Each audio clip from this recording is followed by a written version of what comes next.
Sesión para Daniel. Bienvenido.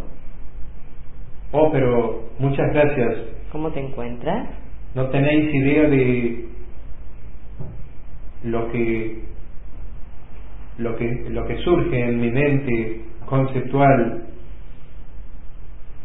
pues siempre en las distintas vidas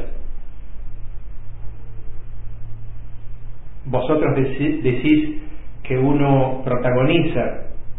Lo voy a decir de una manera irónica o quizá sarcástica. Muy pocas veces he sido protagonista. Es como que siempre tuve roles secundarios.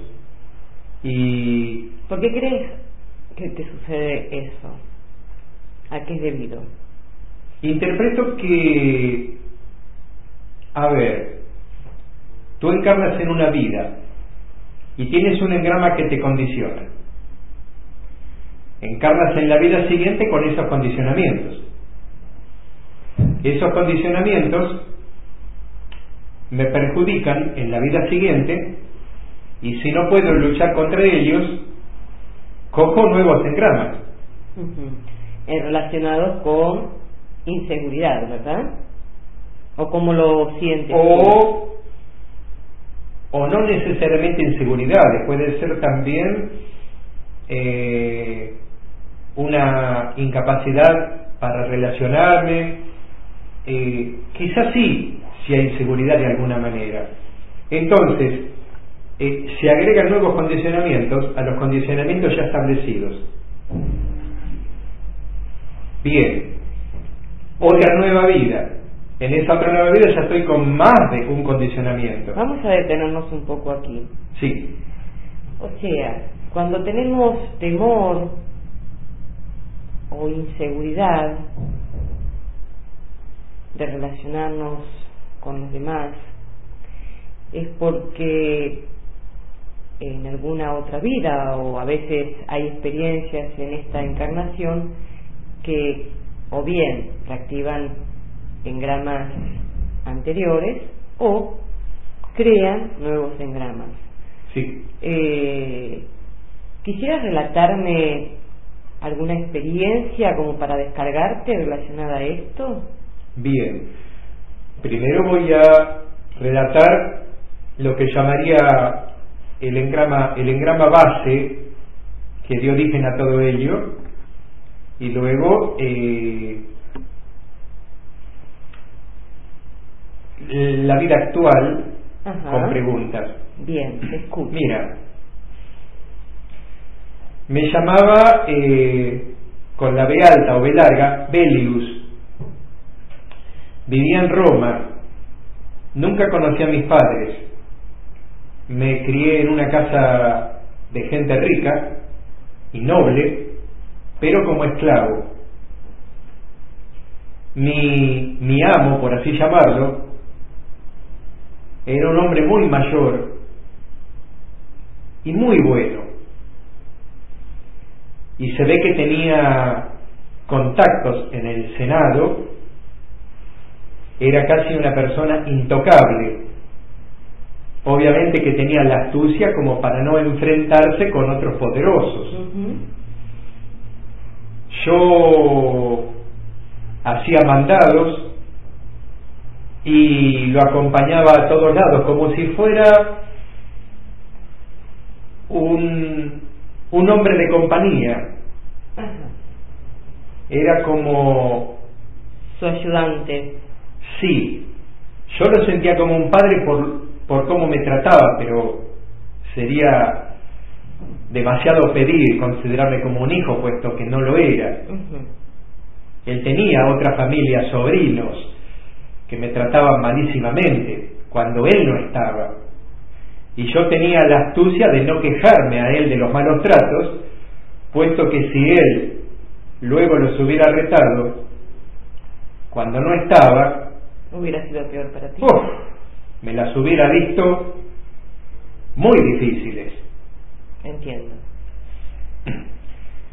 Cuando cumplí 22 años, este querido falleció. y quedé bajo las órdenes de un sobrino. El sobrino era absolutamente déspota, con una tremenda baja estima. Jamás le contestaba ni levantaba la vista,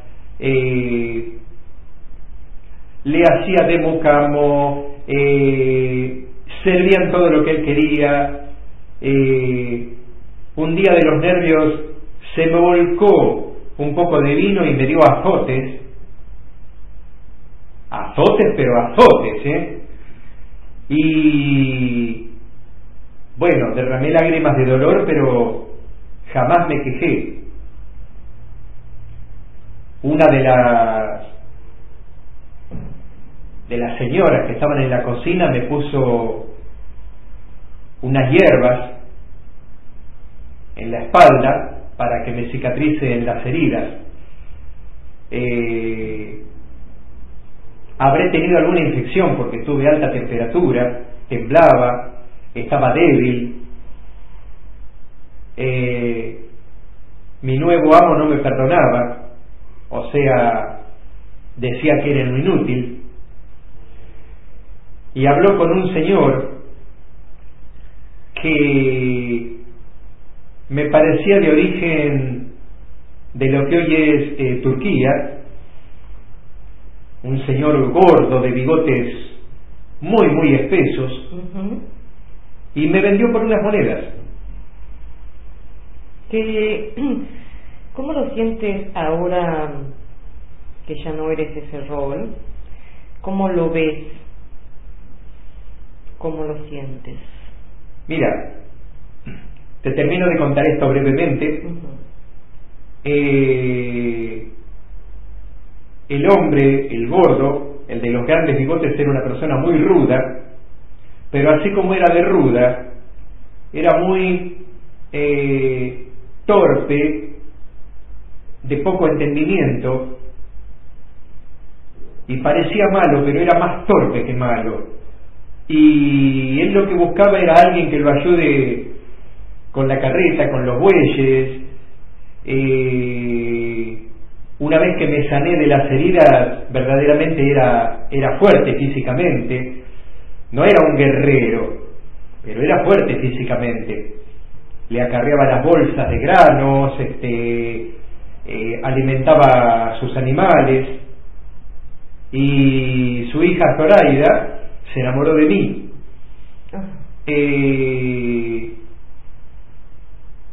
El hombre tenía una debilidad, Zoraida,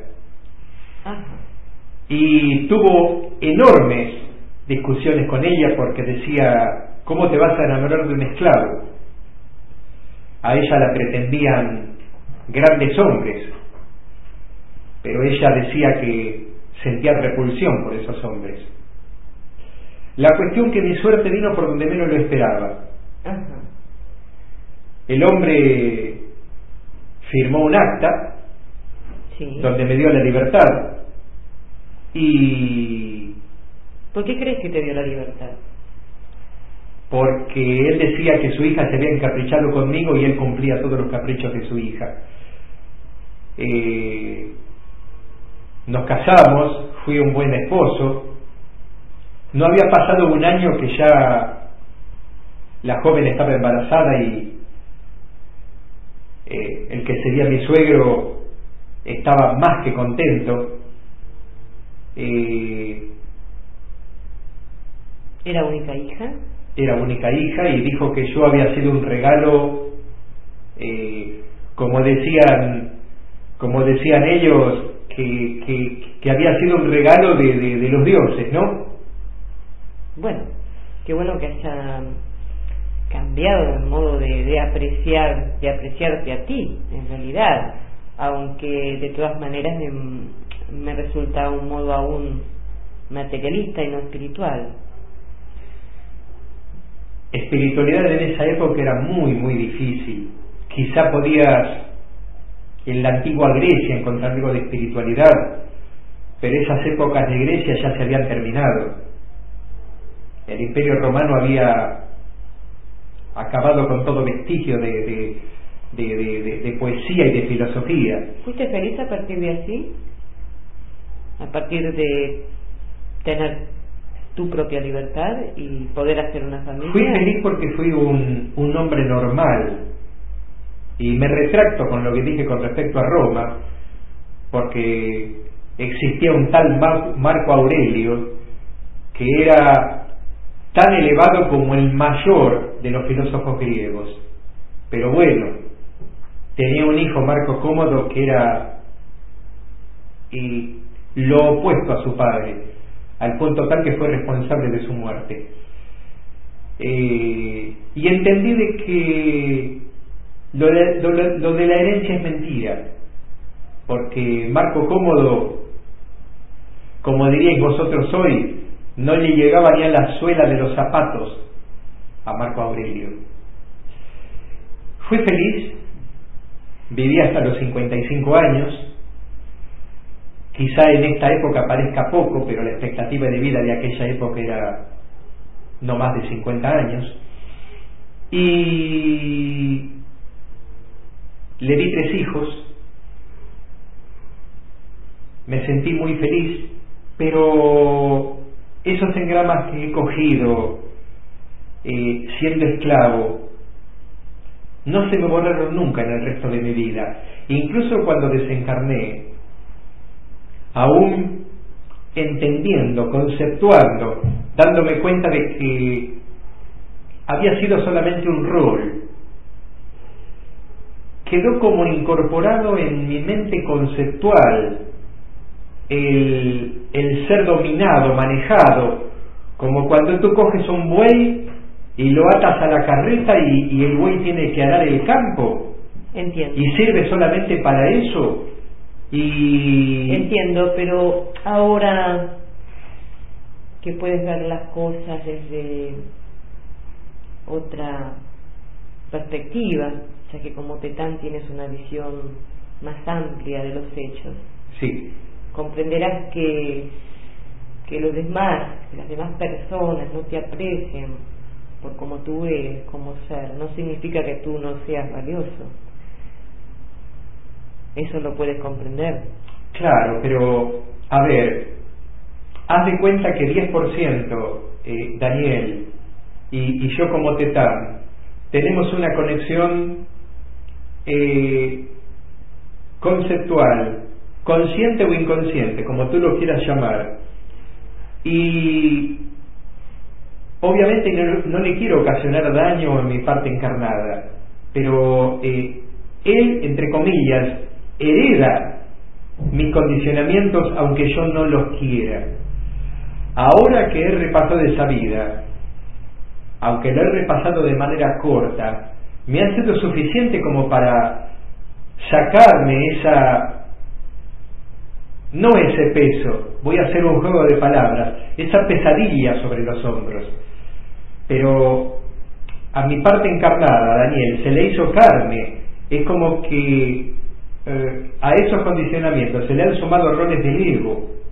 Entonces, si él siente como que no se puede relacionar, como que no todo el mundo entiende su manera de ser, su manera de pensar, acá no hablamos de quién es mejor ni quién es peor.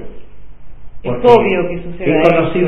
He conocido gente muy inteligente, muy capaz y de mucho dinero, que era solitaria porque era así su espíritu. Entonces, tener capacidad, tener poder, que lo da el dinero, por ejemplo, no significa que la gente lo utilice para hacer el bien. Claro, o sea, el no comunicarse no se trata de ser inferior o ser superior. Acá no estamos hablando de eso. Estamos hablando de cómo mi 10% puede manejar esa instancia. Lo más importante es cómo se obra. Por ejemplo, con el tema del conocimiento, acaparar mucho conocimiento, pero no aplicarlo o aplicarlo incorrectamente, ¿qué sentido tiene? Claro, pero a ver, el conocimiento solamente no basta para que uno se pueda contactar con otro, porque mi 10% puede, es un chiste, leer toda la biblioteca de Alejandría, aquella biblioteca que fue destruida, y tener el conocimiento de 1000 sabios. Pero ¿cómo lo llevas a la práctica?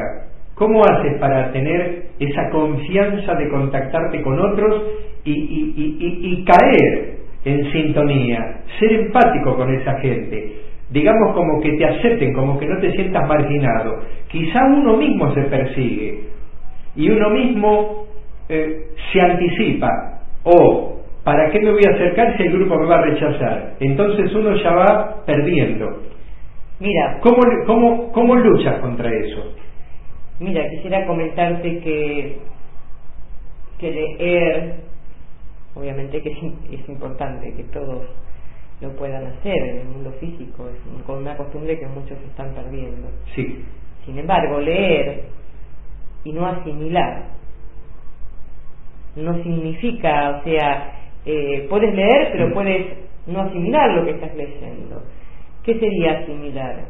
Leerlo, interiorizarlo, procesarlo, sentirlo, digerirlo y aplicarlo en la medida que sea posible. Claro, pero por ejemplo, en la actualidad, desde hace medio siglo, quizá un poco más de medio siglo, 60 años, existen libros de cómo ganar amigos, cómo relacionarse, cómo esto, cómo lo otro, cómo aquello. Pero no deja de ser una lectura. Es como si tú aprendes de memoria el ancho del mar Mediterráneo. Entiendo. Por eso es tan importante. Y de repente, tú coges una barca, pero no sabes navegar. Pero claro, tú has estudiado el ancho del mar Mediterráneo. ¿De qué te sirve si no sabes navegar? Si no sabes los vientos, si no sabes las mareas. Entonces, en ese libro te enseñan cómo relacionarte. Pero cómo relacionarte de verdad. O sea, tú aprendes de memoria lo que decir. Pero si no te enseñan a improvisar, porque tú de repente te relacionas con alguien y dices, ¿qué tal? ¿Cómo estás tú? Por dar un ejemplo, y la otra persona, sea varón o mujer, te contesta, bien, cuéntame de ti, ejemplo, y tú ahí te atoras, ahí dices, ¿qué le puedo contar de mí? Y entonces todo lo que has aprendido, ¡pum!, se te borró, porque ¿cómo sigues? Eso no te lo enseñan en la vida. Entiendo a qué te refieres, y por eso es que es tan importante que podamos charlarlo aquí y ahora,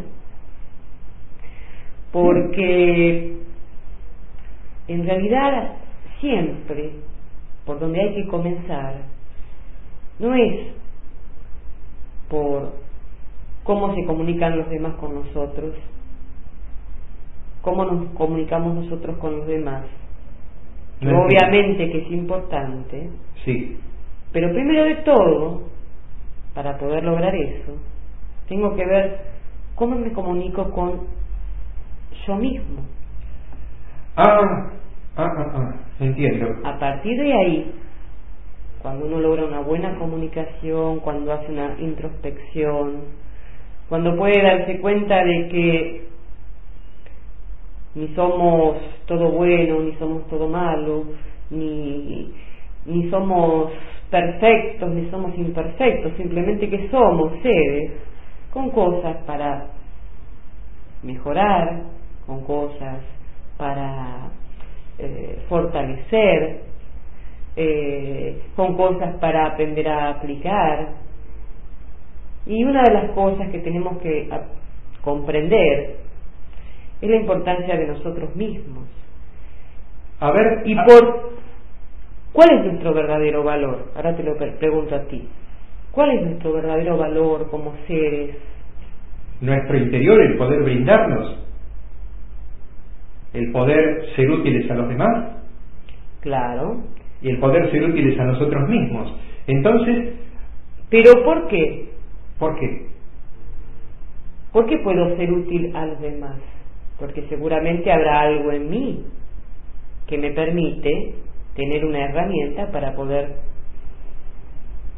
ofrecérmelo a mí mismo y ofrecérselo a los demás. ¿Cuál crees tú que es, o cuál crees tú que son tus herramientas como ser? Me siento un ser bondadoso, o sea, ¿De qué te sientes orgulloso, por ejemplo? De no traicionar la confianza de otros. Eso a es veces me importante. siento frustrado porque otros pueden traicionar mi confianza, pero yo me siento sanamente orgulloso, y eso no es ego, de no traicionar la confianza de otros. Entonces yo pienso, si yo me siento orgulloso de forma sana, significa que me siento importante. Pero tú tienes razón, no me idealizo, porque no soy perfecto. Pero de la misma manera, si lo veo de forma matemática, si yo no me idealizo, tampoco tengo por qué idealizar a otros. Obvio. Entonces, si yo no idealizo a otros, no tengo por qué tener temor de relacionarme con otros. Exacto. Porque a los otros les puede pasar lo mismo. Se pueden sentir inseguros, les duele el estómago, les aprieta el zapato, les duele la cabeza, les duele la espalda. O le pueden pasar las mismas cosas que a nosotros, o le pueden pasar otras cosas. No necesariamente la persona que exterioriza soberbia, seguridad, por dentro por ahí quizás siente temor, quizás se siente inseguro y trata de mostrar o de reafirmar por ahí actúa algo de lo cual carece. O sea que están actuando. A veces Claro. consciente o a veces inconscientemente. Claro, lo entiendo. Sabes que lo que tú me dices me da mucha seguridad. Y el problema no está en ellos, el problema está quizá en sobrevaluarlos, porque cuando tú sobrevalúas al otro, te infravaloras tú. Si tomas conciencia de que todos los seres somos importantes, ni en mayor ni en menor medida, no hay nadie más importante que el otro, todos somos importantes, todos tenemos la misma luz en nuestro interior. Si tomas conciencia de eso, vas a perder un poco el temor de, ¿qué me dirán los demás? O, ¿digo o no digo esto? Sé tú mismo. ¿Sabes lo que recuerdo? Hace mucho tiempo atrás, un excelso maestro decía, habrá gente que te acepte, habrá gente que le seas indiferente, y habrá gente que te rechace. Pero siempre eso dependerá de ellos, no de ti. Pero eso es un problema del otro. Eso es lo que decía este excelso maestro. Exacto. Bueno, me he quedado pero con una tranquilidad interior inmensa. Yo te envío mucha luz a ti y a tu 10% encarnado. Estoy contento e impaciente de aplicarlo. Y afianzar esa confianza en uno mismo, a buscar esa luz que tienes en ti. Gracias al excelso maestro Jonathan y a tu 90% Karel. Hasta todo momento.